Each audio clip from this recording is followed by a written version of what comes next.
Let us take a boat too, a luxury liner to Africa's most exciting seaport, the palm-fringed harbour of Dar es Salaam, which in English means the haven of peace.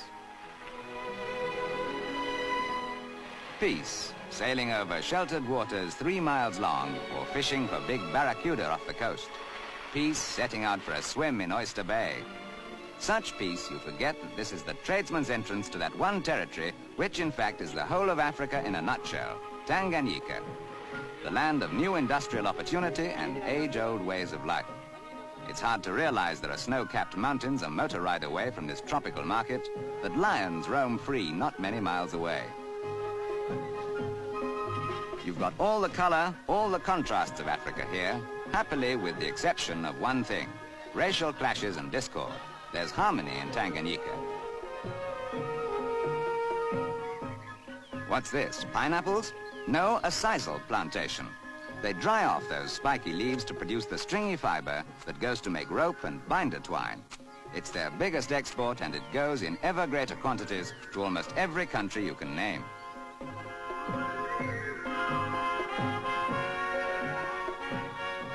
You can tie the whole world up in knots if you produce this exotic crop with such humdrum uses as Tanganyika does on plantations which are all self-contained communities, each with at least 1,000 people working there.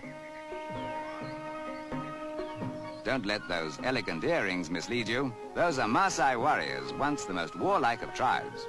Today they live peacefully with their old enemies, the original Arab settlers on the coast.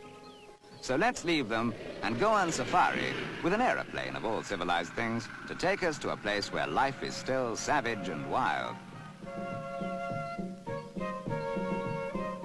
Here in the highlands, we can hire a white hunter who will take us into the big game reserves teeming with giraffe herds, elephants, great zoos without wires where nature is as raw as it can be. Now who's having a bubble bath? Why, if it isn't Harry the hippopotamus.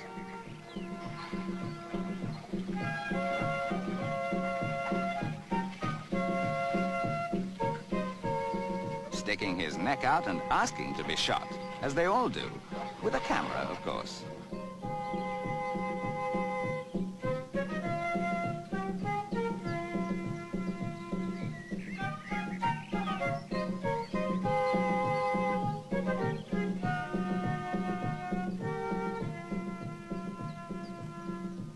That clock is precisely halfway between Cairo and the Cape of Good Hope.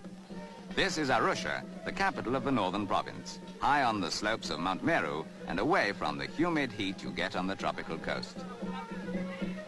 This is the stepping stone to Africa's fairyland of magical mountain scenery, itself a blend of everything that is picturesque and positively lush.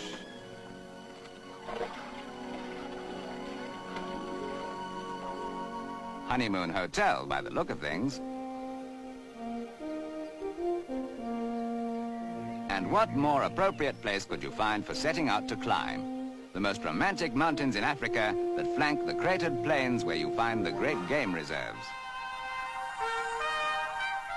No other place on Earth has such a variety of thrills so easily at hand, so easily available. You want to climb a mountain? Don't worry. You're well over halfway there before you leave the rest camp you reached by motorcar. All you've got ahead is a gentle trek over the foothills to Africa's loveliest view, Kilimanjaro. The final climb is far from difficult, but let's make it easier still and go by air. Snow in the tropics. Glaciers on a mountain range crossing the equator.